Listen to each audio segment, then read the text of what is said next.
Welcome student. আমরা আলোচনা করছিলাম কোঅর্ডিনেশন কম্পাউন্ড অধ্যায়ের নিট প্রস্তুতির ক্লাস। এই অধ্যায় থেকে দেখো আমরা এর আগে অর্থাৎ প্রিভিয়াস ইয়ারে যে সমস্ত কোশ্চেনগুলো পড়েছে সেগুলোকে নিয়ে আলোচনা করেছি এবং কিভাবে সহজে সমাধান করা যায়, অর্থাৎ কি কৌশলে সহজে কোশ্চেনগুলোকে আমরা সমাধান করতে পারি সেই নিয়ে আলোচনা করা হয়েছে। আজকে আসছি দেখো এই কোঅর্ডিনেশন কম্পাউন্ড অধ্যায় থেকে বেশ কিছু ইম্পর্টেন্ট কোশ্চেন নিয়ে, যে কোশ্চেনগুলো নিটের জন্য খুবই গুরুত্বপূর্ণ এবং দেখবে এই কোশ্চেনগুলো দেখে হয়তো অনেকে ঘাবড়ে যেতে পারো, কিন্তু কোশ্চেনগুলো দেখবে খুব কত সহজে সমাধান আমরা করে দিতে পারি। তাহলে দেখো আসছি কোশ্চেনে। প্রথম কোশ্চেন দেখো, the value of delta for RaCl6 3- is 243 kilojoule mole inverse. অর্থাৎ এই যৌগের ক্ষেত্রে ডেল্টার ভ্যালু দেওয়া আছে। ডেল্টা মিন্স ডেল্টা যেটা আমাদের ক্রিস্টাল ফিল্ড স্প্লিটিং এনার্জি। বলছে দেখো, what is the wavelength of the light will be promote an electron from T2G to EG set. অর্থাৎ এই যে যৌগটা দেয়া আছে, এই যৌগের ক্ষেত্রে ক্রিস্টাল ফিল্ড স্প্লিটিং এনার্জিটা দেয়া আছে, অর্থাৎ ডেল্টার মান দেয়া আছে। তাহলে বলছে T2G থেকে বা T2G স্তর থেকে একটা ইলেকট্রনকে ইজি স্তরে প্রমোট করতে যে লাইট গ্রহণ করবে তার ওয়েভলেন্থ কত হবে। হয়েছে? দেখো আমরা কিভাবে তাহলে সমাধানটা করতে পারি এর ক্ষেত্রে খেয়াল করো। প্রথমেই দেখো আমরা আগে এই ডেল্টার সঙ্গে যে এর রিলেশনটা সেটাকে নির্ণয় করে দিই। দেখো তোমাদের এর আগে যে আলোচনা করেছিলাম কোশ্চেনে, সেখানে দেখবে এইরূপ আলোচনা হয়েছিল যে তোমার কি ডেল্টা ইকুয়াল টু ই কোনটা, যে এনার্জি অ্যাবজর্ব করবে বা লাইট যে অ্যাবজর্ব করবে তার যে শক্তি, এই ই সমান কত এইচ নিউ, সেটা সমান কত H into C by lambda. হয়েছে? তাহলে এখান থেকে দেখো আমাদের ল্যামডা নির্ণয় করতে হবে, খুব সোজা ব্যাপার। তাহলে ল্যামডাটা কি হচ্ছে দেখো, অর্থাৎ ল্যামডা ওয়েভলেন্থ অফ লাইট। তাহলে এই সমীকরণ থেকে আমরা কি করতে পারি, ওয়েভলেন্থ অফ লাইট দেখো CH বাই ডেল্টা। দেখো এই খুব সিম্পল একটা ইকুয়েশন, যে ইকুয়েশন থেকে আমরা যে কোনো যৌগের ক্ষেত্রে ডেল্টার মান দিয়ে দিলে সেখান থেকে ওয়েভলেন্থ আমরা বের করতে পারবো। তবে হ্যাঁ, এখানে দেখো আরেকটা জিনিস বলে দিই তোমাদের, কোনো প্রবলেমের ক্ষেত্রে এখানে যেমন দেখো ডেল্টা দিয়ে দিয়েছে, কোনো প্রবলেমের ক্ষেত্রে ডেল্টা নাও দিতে পারে। তার জায়গায় কি হচ্ছে, যে ওয়েভলেন্থ অ্যাবজর্ব করেছে সেটা দিয়ে দিতে পারে, অর্থাৎ ল্যামডার মান দিয়ে দিতে পারে। তাহলে সেখানে তোমাদের ক্যালকুলেশন করতে হবে ক্রিস্টাল ফিল্ড স্প্লিটিং এনার্জি কি, যে কোনোটাই দিক না কেন, তাহলে আমরা এই সমীকরণ থেকে করে দেবো। তাহলে এখানে দেখো ডেল্টার মান বের করতে গেলে কি করতে হবে, প্রথমে দেখো এইচ কত 6.63 তোমার into 10⁻⁻34 joule second into c এর মান কত, সি এর মান 3 into 10⁸ metre second inverse by. এবার দেখো এখানে ডেল্টার মান দিয়েছে কত, এত কিলোজুল পার মোল ইনভার্স। এইটাকে খেয়াল রাখবে, মোল ইনভার্স। তাহলে তোমার 243 কিলোজুল আছে, ওকে জুলে নিয়ে যায়, ইন্টু 10⁻³ জুল মোল পার মোল। তাহলে প্রতিটা অণুর জন্য কি হবে 6.022 ইন্টু 10⁻23, অর্থাৎ NDA। ভালো করে দেখো এইখানে দেখো মানটা কিসে দিয়েছে, এত কিলোজুল পার মোল, অর্থাৎ প্রতি মোলের জন্য দিয়েছে। কিন্তু আমরা ডেল্টা নির্ণয় করছি কি, একটা পরমাণু একটা অণুর জন্য যে ওয়েভলেন্থ অ্যাবজর্ব করবে সেইটা। তাহলে এখানে পার মোল দিয়ে ভাগ করে দিলাম, অর্থাৎ এইটা তাহলে উপরে উঠে যাবে। কি আসছে দেখো 6.63 ইন্টু 10⁻⁻34 জুল সেকেন্ড, সি এর মান 3 into 10⁸ metre second inverse, N এর মানটা তুলে দিই উপরে, into 6.022 into 10⁻23 by 243 into 10⁻³ joule. এর মানটা দেখবে, ক্যালকুলেশনটা আমি আগে করেছিলাম, তো এর মানটা দেখবে আসবে তোমার হচ্ছে 492 into 10⁻⁻9 metre, that is 492 nanometre. তাহলে 492 ন্যানোমিটার অ্যান্সার হলো এ। তাহলে এখানে কি বললাম, এখানে তোমাদের ডেল্টা দিয়ে দিয়েছে, দিয়ে ল্যামডা বের করতে বলেছে, অর্থাৎ যে আলো অ্যাবজর্ব করবে তার ল্যামডা কত। উল্টোটাও তোমাদের দিতে পারে, কি হচ্ছে, যে আলো অ্যাবজর্ব করেছে তার তরঙ্গ দৈর্ঘ্য দিয়ে দিতে পারে, তাহলে তোমাদের ডেল্টা বা ক্রিস্টাল ফিল্ড স্টেবিলাইজেশন এনার্জি নির্ণয় করতে দিতে পারে। এবার দেখো এখানে আমি আর একটা অতিরিক্ত দিয়েছি, বলছে what is the colour of complex. যদি এইটা দেয়, ডেল্টা না দিয়ে যদি এরকম ডাটা দিয়ে বলে দেয় what is the colour of complex, তাহলে কি করবে। এখন দেখো যে লাইটটা অ্যাবজর্ব করছে সেই লাইটটার রেঞ্জ দেখো। তোমরা জানো ভিজিবল রিজিয়নের লাইটের রেঞ্জ কত, 400 ন্যানোমিটার থেকে 700 ন্যানোমিটার পর্যন্ত হয়েছে। এখানে দেখো প্রথমের দিকে যেটা থাকে সেটা তোমার কি আছে, ভায়োলেট, তারপরে হচ্ছে ব্লু, এরকম পরপর করে গিয়ে আপ টু রেড। তাহলে এখানে যে রেঞ্জটা দিয়েছে দেখো, এটা তোমার কি হচ্ছে, ব্লু রেঞ্জ, অর্থাৎ ব্লু রেঞ্জকে অ্যাবজর্ব করছে। তাহলে ব্লুকে যদি অ্যাবজর্ব করে তাহলে ব্লুর কমপ্লিমেন্টারি কালার কি হবে। তোমাদের দেখবে যে ভিডিওগুলো করেছিলাম তাতে কমপ্লিমেন্টারি কালারের একটা খুব সহজ কৌশল করে দেওয়া আছে, অর্থাৎ একটার কমপ্লিমেন্টারি কালার আমরা কিভাবে নির্ণয় করব সেই কালার সার্কেল থেকে। তাহলে সেটা দেখলেই বুঝতে পারবে। তাহলে ব্লুর কমপ্লিমেন্টারি কালার কি হবে, অরেঞ্জ। অরেঞ্জ, অর্থাৎ তাহলে এখানে যে যৌগটা হবে যৌগের কালার কি হবে, অরেঞ্জ। বোঝা গেছে। পরের কোশ্চেনটাই দেখো, পরের কোশ্চেনটা, on the treatment of 100 ml 1 molar solution of the complex COCl3.6H2O with excess of silver nitrate, excess silver nitrate দিয়ে 4.305 gram of silver chloride was obtained. What is the positive charge present on the complex ion? অর্থাৎ এই যে কমপ্লেক্সটা, এই যে complex, এই complex আয়নে তাহলে positive charge কত present আছে। এখন দেখো এই অঙ্কটার ক্ষেত্রে তোমরা জানো যে এই যৌগটার মধ্যে সিলভার নাইট্রেট চালালে যে প্রেসিপিটেট হবে সেই প্রেসিপিটেটটা নির্ভর করছে কার উপরে, নির্ভর করছে এই যৌগের মধ্যে তোমার কতগুলো কাউন্টার আয়ন রূপে ক্লোরাইড আয়ন আছে। ক্লোরাইড আয়ন যত কাউন্টার আয়ন রূপে যত পরমাণু ক্লোরাইড আয়ন থাকবে, ঠিক 1 মোল থেকে কি হবে, তত মোল সিলভার ক্লোরাইড অধক্ষিপ্ত হবে। তাহলে এখানে আমাদের নির্ণয় করতে হবে, দেখো এইটার ক্ষেত্রে যে এইটা সলিউশনটা দিয়ে দিয়েছে, এর এই পরিমাণ সলিউশন, তাহলে এর মোল সংখ্যা কত, সেখান থেকে আমরা সিলভার ক্লোরাইড যেটা পেয়েছি তার মোল সংখ্যা কত। তাহলে দেখো এইটা যদি প্রথমে আমরা নির্ণয় করি, তার পরিমাণ দিয়ে আছে এটা এটা, অর্থাৎ তোমার কি আছে 100 ml কত মোলার, 0.1 মোলার, ইকুইভ্যালেন্ট টু কি হয় 100 ইন্টু 0.1 ml মোলার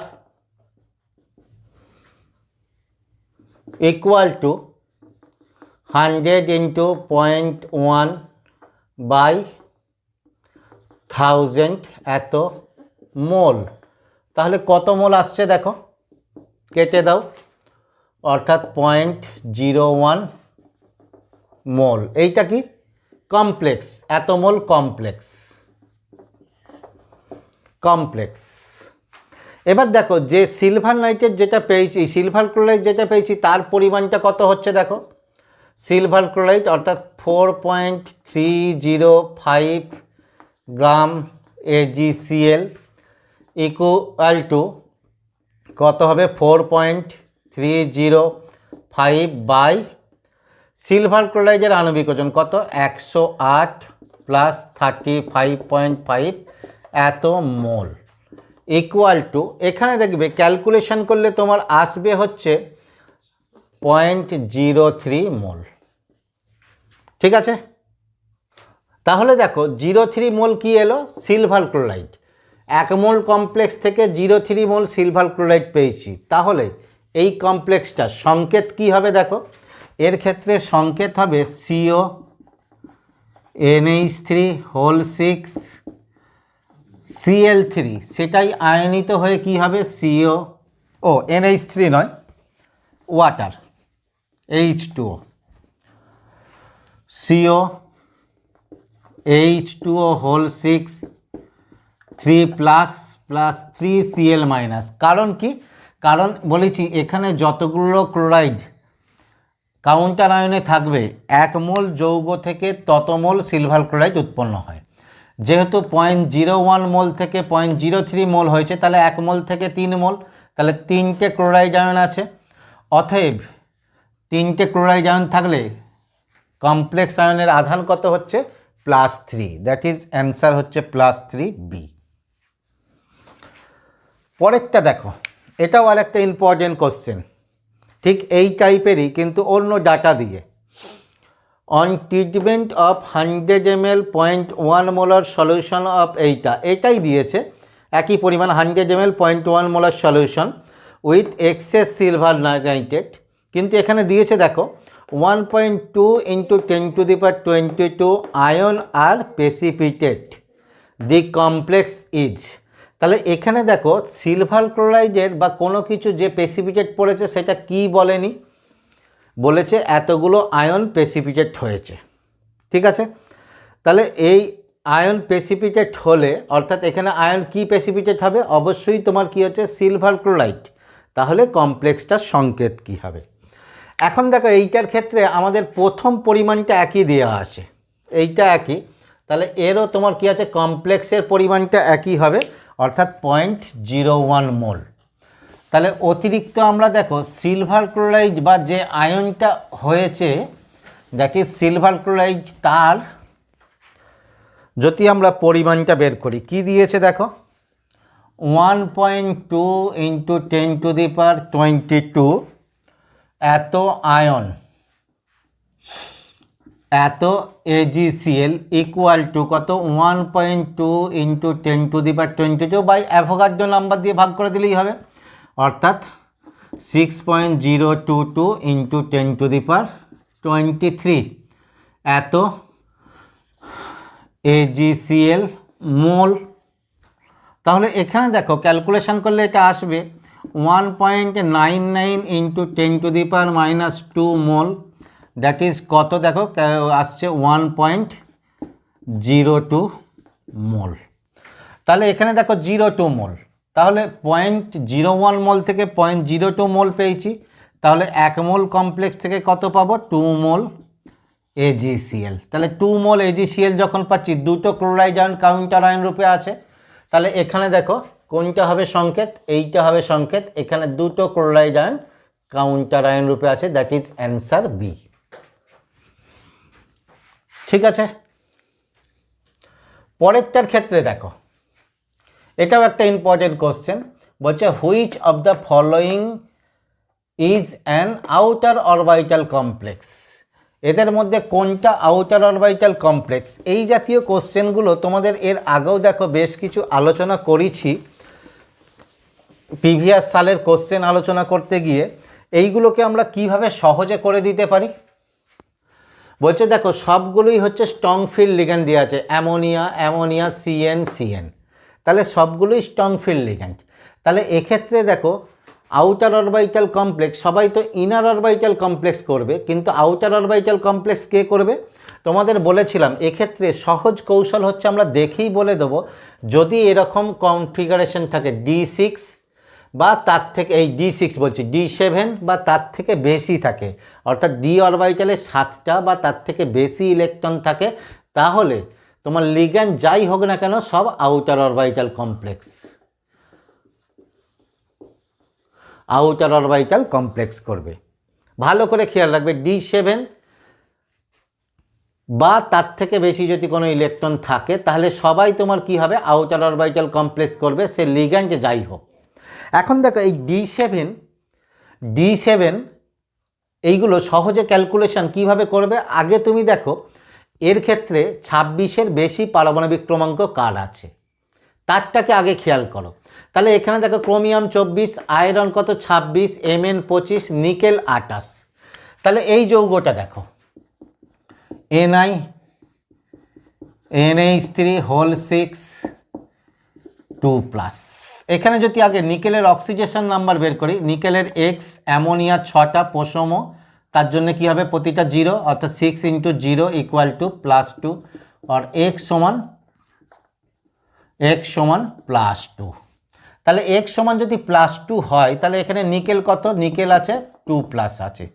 নিকেলের ক্ষেত্রে ইলেকট্রন বিন্যাস কি করেছো তোমরা, নিকেল কত 28, তাহলে ইলেকট্রন বিন্যাস কি আর্গন 4s2 3d8, তাহলে 3d নিকেল 2+ এর ক্ষেত্রে কি হবে আর্গন 4s থাকবে না 3d8, তাহলে 3d8 এই কন্ডিশনে পড়ে যাচ্ছে, এটাই আউটার অরবিটাল কমপ্লেক্স করবে।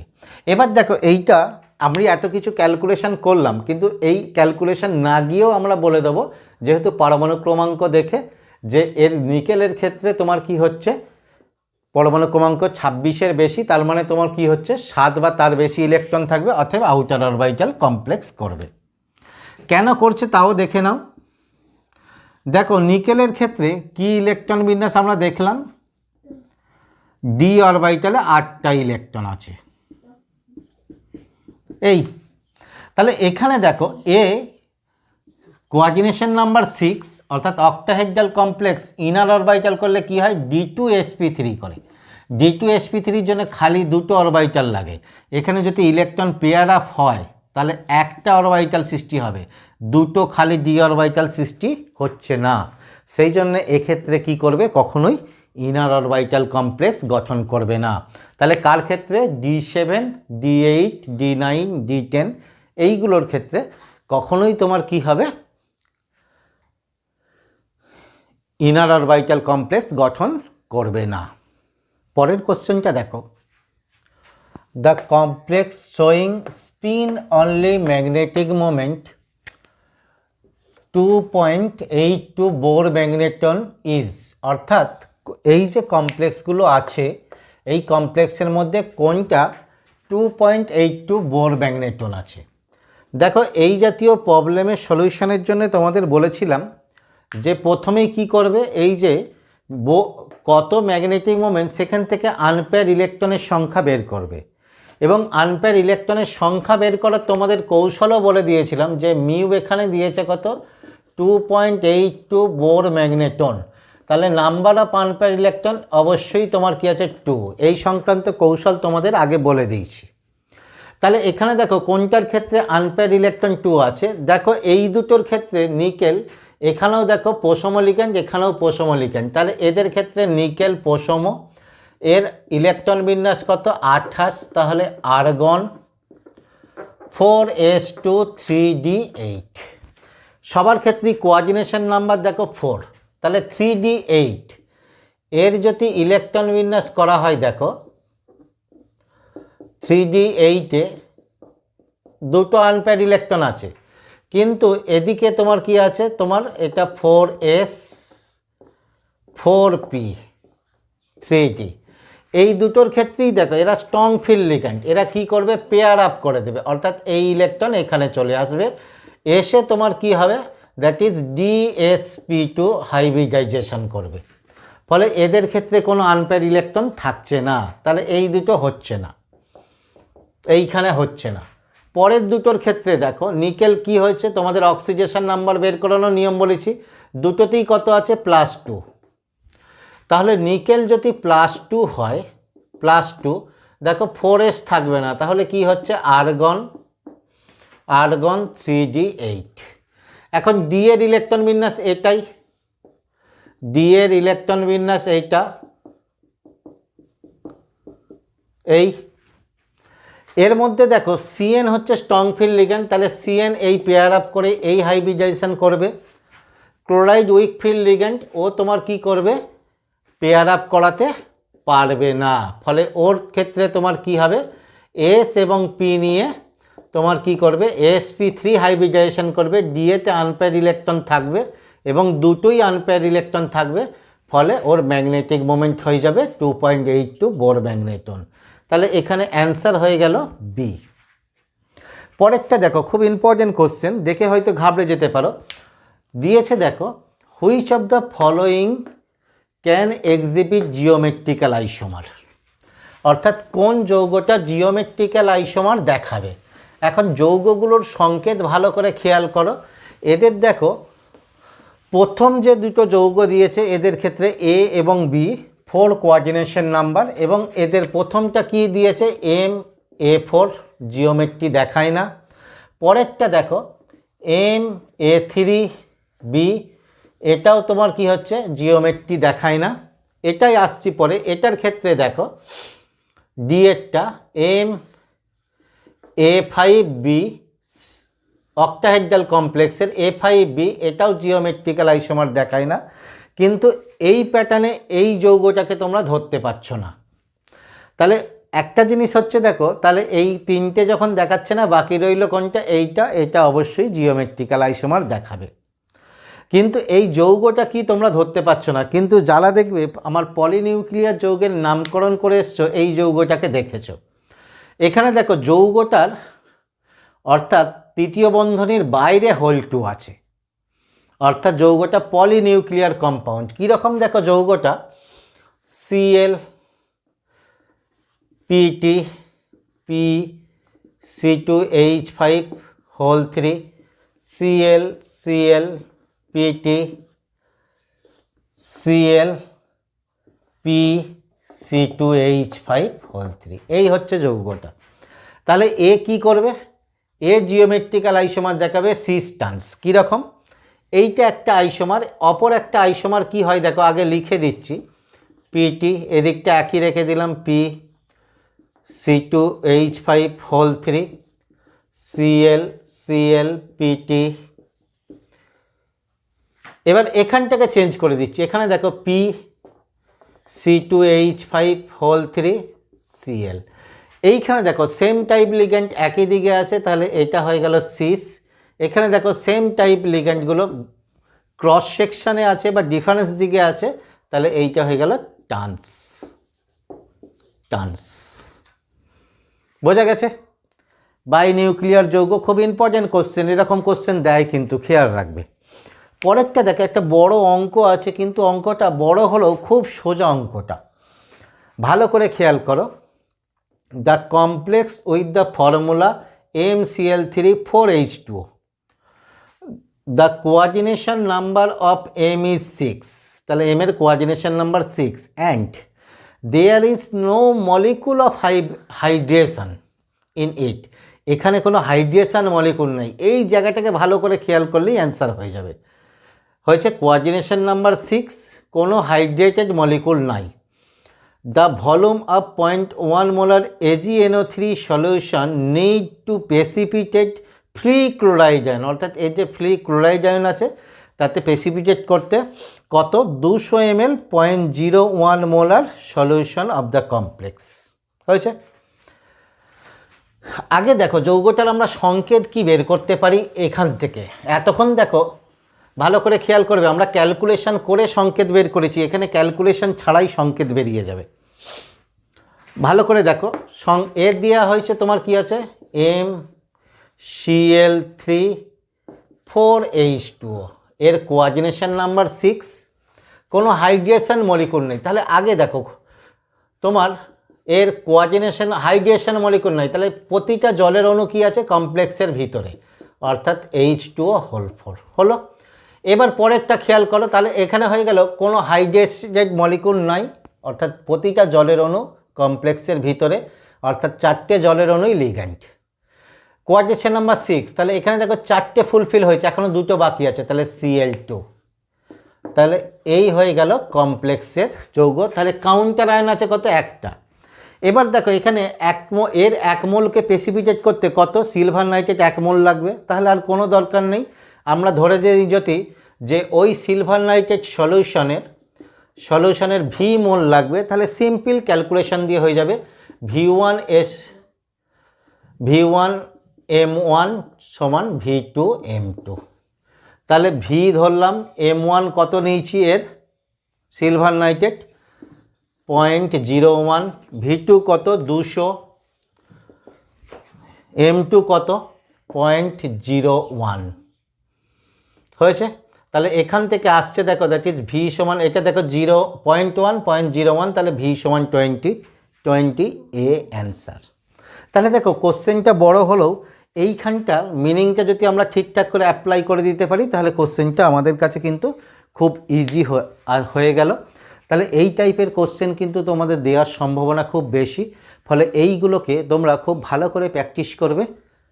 আশা করা যায় তোমরা নিটে খুব ভালো বা জয়েন্টের ক্ষেত্রে খুব ভালো পারফর্ম করবে।